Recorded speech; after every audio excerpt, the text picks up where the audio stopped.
The Winter's Tale, summary of the Shakespearean drama. Leontes, king of Sicily, and his queen, the beautiful and virtuous Hermione, once lived in the greatest harmony together. So happy was Leontes in the love of this excellent lady, that he had no wish ungratified, except that he sometimes desired to see again, and to present to his queen, his old companion and schoolfellow, Polixenes, king of Bohemia. Leontes and Polixenes were brought up together from their infancy, but being, by the death of their fathers, called to reign over their respective kingdoms, they had not met for many years, though they frequently interchanged gifts, letters, and loving embassies. At length, after repeated invitations, Polixenes came from Bohemia to the Sicilian court, to make his friend Leontes a visit. At first this visit gave nothing but pleasure to Leontes. He recommended the friend of his youth to the queen's particular attention, and seemed in the presence of his dear friend and old companion to have his felicity quite completed. They talked over old times, their schooldays and their youthful pranks were remembered, and recounted to Hermione, who always took a cheerful part in these conversations. When, after a long stay, Polixenes was preparing to depart, Hermione, at the desire of her husband, joined her entreaties to his that Polixenes would prolong his visit. And now began this good queen's sorrow, for Polixenes, refusing to stay at the request of Leontes, was won over by Hermione's gentle and persuasive words to put off his departure for some weeks longer. Upon this, although Leontes had so long known the integrity and honorable principles of his friend Polixenes, as well as the excellent disposition of his virtuous queen, he was seized with an ungovernable jealousy. Every attention Hermione showed to Polixenes, though by her husband's particular desire, and merely to please him, increased the unfortunate king's jealousy, and from being a loving and a true friend, and the best and fondest of husbands, Leontes became suddenly a savage and inhuman monster.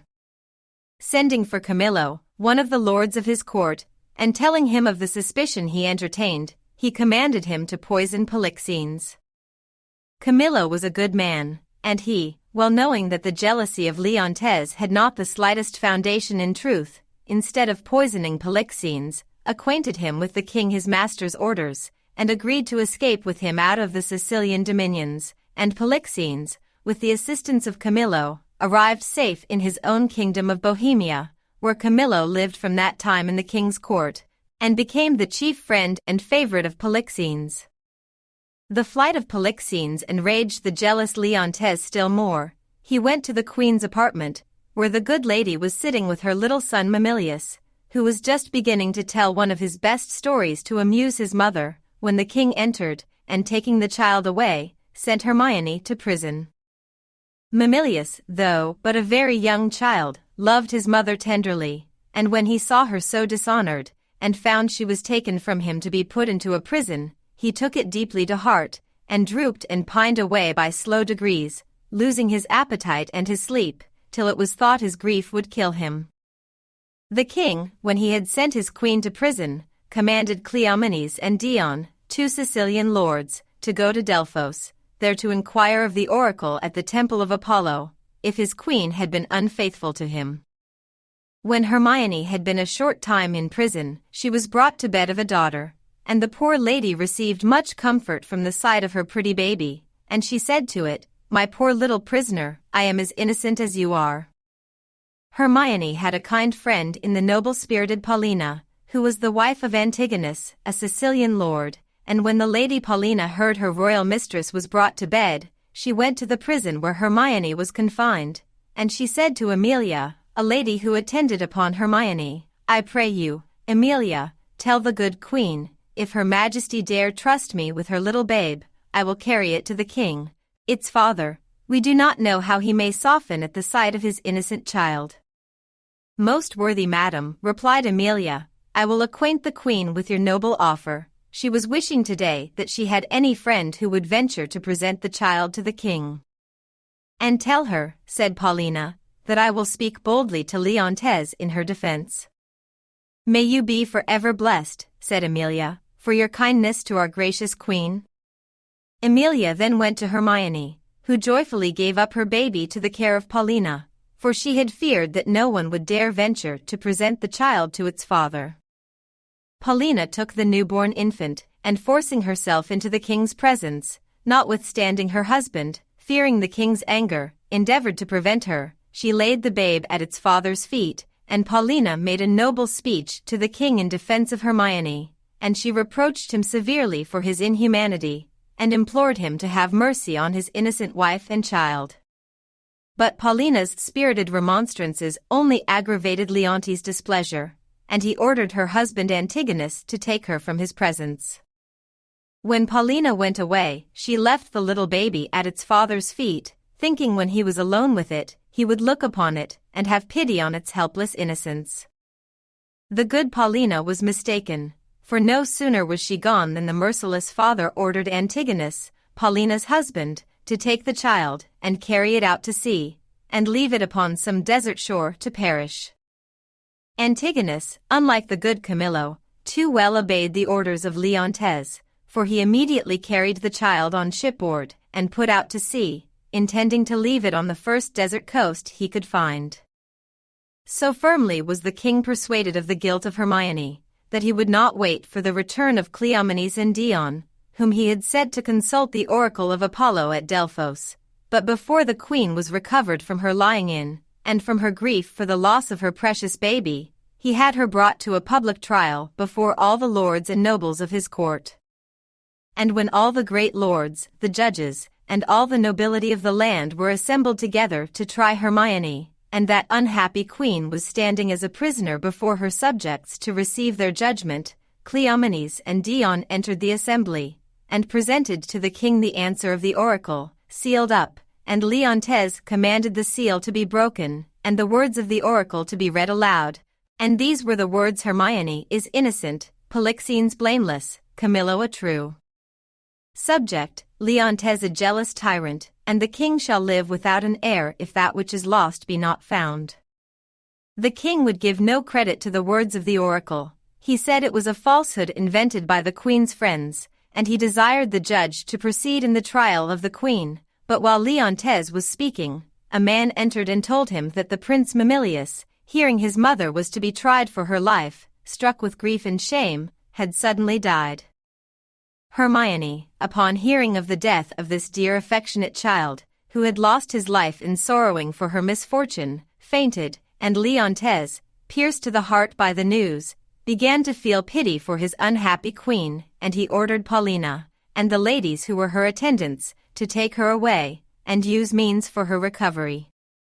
Paulina soon returned, and told the king that Hermione was dead.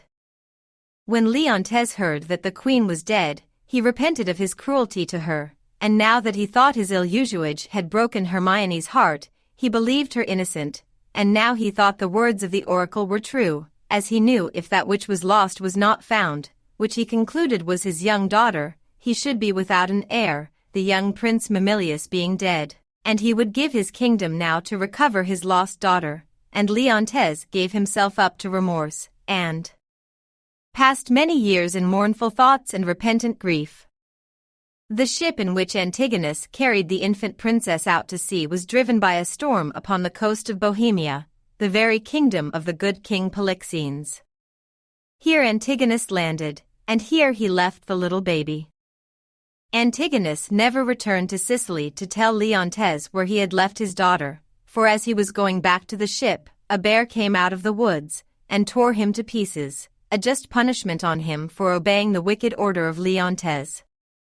The child was dressed in rich clothes and jewels, for Hermione had made it very fine when she sent it to Leontes, and Antigonus had pinned a paper to its mantle, and the name of Perdita written thereon, and words obscurely intimating its high birth and untoward fate.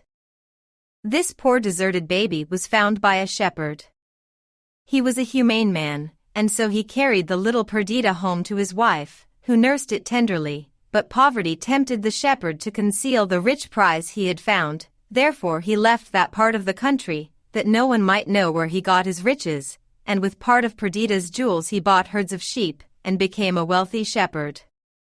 He brought up Perdita as his own child, and she knew not she was any other than a shepherd's daughter. The little Perdita grew up a lovely maiden, and though she had no better education than that of a shepherd's daughter, yet so did the natural graces she inherited from her royal mother shine forth in her untutored mind, that no one from her behavior would have known she had not been brought up in her father's court. Polixenes, the king of Bohemia, had an only son, whose name was Florizel. As this young prince was hunting near the shepherd's dwelling, he saw the old man's supposed daughter, and the beauty, modesty, and queen-like deportment of Perdita caused him instantly to fall in love with her. He soon, under the name of Doricles, and in the disguise of a private gentleman, became a constant visitor at the old shepherd's house. Florizel's frequent absences from court alarmed Polixenes, and setting people to watch his son, he discovered his love for the shepherd's fair daughter. Polixenes then called for Camillo, the faithful Camillo, who had preserved his life from the fury of Leontes, and desired that he would accompany him to the house of the shepherd, the supposed father of Perdita. Polixenes and Camillo, both in disguise, arrived at the old shepherd's dwelling while they were celebrating the feast of sheep-shearing, and though they were strangers, yet at the sheep-shearing every guest being made welcome, they were invited to walk in and join in the general festivity. Nothing but mirth and jollity was going forward. Tables were spread, and great preparations were making, page 33, for the rustic feast. Some lads and lasses were dancing on the green before the house, while others of the young men were buying ribbons, gloves, and such toys, of a peddler at the door.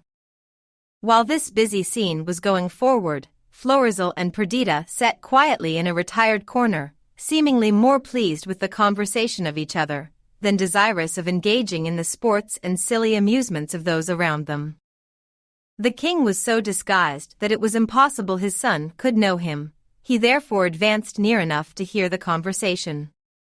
The simple yet elegant manner in which Perdita conversed with his son did not a little surprise Polixenes. He said to Camillo, "This is the prettiest low-born lass I ever saw. Nothing she does or says but looks like something greater than herself, too noble for this place." Camillo replied, "Indeed she is the very queen of curds and cream." "Pray, my good friend," said the king to the old shepherd, "what fair swain is that talking with your daughter?" "They call him Doricles," replied the shepherd. "He says he loves my daughter, and, to speak truth, there is not a kiss to choose which loves the other best. If young Doricles can get her, she shall bring him that he little dreams of," meaning the remainder of Perdita's jewels, which, after he had bought herds of sheep with part of them, he had carefully hoarded up for her marriage portion. Polixenes then addressed his son. "How now, young man," said he, "your heart seems full of something that takes off your mind from feasting. When I was young, I used to load my love with presents, but you have let the peddler go, and have bought your lass no toy." The young prince, who little thought he was talking to the king his father, replied, "Old sir, she prizes not such trifles. The gifts which Perdita expects from me are locked up in my heart." Then turning to Perdita, he said to her, "Oh, hear me, Perdita, before this ancient gentleman, who it seems was once himself a lover, he shall hear what I profess." Florizel then called upon the old stranger to be a witness to a solemn promise of marriage which he made to Perdita, saying to Polixenes, "I pray you, mark our contract." "Mark your divorce, young sir," said the king, discovering himself. Polixenes then reproached his son for daring to contract himself to this low-born maiden, calling Perdita shepherd's brat, sheephook, and other disrespectful names, and threatening, if ever she suffered his son to see her again, he would put her, and the old shepherd her father, to a cruel death. The king then left them in great wrath, and ordered Camillo to follow him with Prince Florizel. When the king had departed, Perdita, whose royal nature was roused by Polixenes' reproaches, said, "Though we are all undone, I was not much afraid, and once or twice I was about to speak, and tell him plainly that the selfsame sun which shines upon his palace, hides not his face from our cottage, but looks on both alike." Then sorrowfully she said, "But now I am awakened from this dream, I will queen it no further. Leave me, sir, I will go milk my ewes and weep." The kind-hearted Camillo was charmed with the spirit and propriety of Perdita's behavior, and perceiving that the young prince was too deeply in love to give up his mistress at the command of his royal father, he thought of a way to befriend the lovers, and at the same time to execute a favorite scheme he had in his mind. Camillo had long known that Leontes, the king of Sicily, was become a true penitent, and though Camillo was now the favored friend of King Polixenes, he could not help wishing once more to see his late royal master and his native home. He therefore proposed to Florizel and Perdita that they should accompany him to the Sicilian court, where he would engage Leontes should protect them, till, through his mediation, they could obtain pardon from Polixenes, and his consent to their marriage. To this proposal they joyfully agreed, and Camillo, who conducted everything relative to their flight, allowed the old shepherd to go along with them. The shepherd took with him the remainder of Perdita's jewels, her baby clothes, and the paper which he had found pinned to her mantle. After a prosperous voyage, Florizel and Perdita, Camillo and the old shepherd, arrived in safety at the court of Leontes. Leontes, who still mourned his dead Hermione and his lost child, received Camillo with great kindness, and gave a cordial welcome to Prince Florizel. But Perdita, whom Florizel introduced as his princess, seemed to engross all Leontes' attention. Perceiving a resemblance between her and his dead Queen Hermione, his grief broke out afresh, and he said, such a lovely creature might his own daughter have been, if he had not so cruelly destroyed her. And then, too, said he to Florizel, I lost the society and friendship of your brave father, whom I now desire more than my life once again to look upon. When the old shepherd heard how much notice the king had taken of Perdita, and that he had lost a daughter, who was exposed in infancy, he fell to comparing the time when he found the little Perdita, with the manner of its exposure, the jewels and other tokens of its high birth, from all which it was impossible for him not to conclude that Perdita and the king's lost daughter were the same. Florizel and Perdita, Camillo and the faithful Paulina, were present when the old shepherd related to the king the manner in which he had found the child, and also the circumstance of Antigonus' death, he having seen the bear seize upon him. He showed the rich mantle in which Paulina remembered Hermione had wrapped the child, and he produced a jewel which she remembered Hermione had tied about Perdita's neck, and he gave up the paper which Paulina knew to be the writing of her husband. It could not be doubted that Perdita was Leontes' own daughter, but oh! The noble struggles of Paulina, between sorrow for her husband's death, and joy that the oracle was fulfilled, in the king's heir, his long-lost daughter being found. When Leontes heard that Perdita was his daughter, the great sorrow that he felt that Hermione was not living to behold her child, made him that he could say nothing for a long time, but, "Oh, thy mother, thy mother." Paulina interrupted this joyful yet distressful scene, with saying to Leontes that she had a statue newly finished by that rare Italian master, Julio Romano, which was such a perfect resemblance of the queen, that would his majesty be pleased to go to her house and look upon it, he would be almost ready to think it was Hermione herself. Thither then they all went, the king anxious to see the semblance of his Hermione, and Perdita longing to behold what the mother she never saw did look like.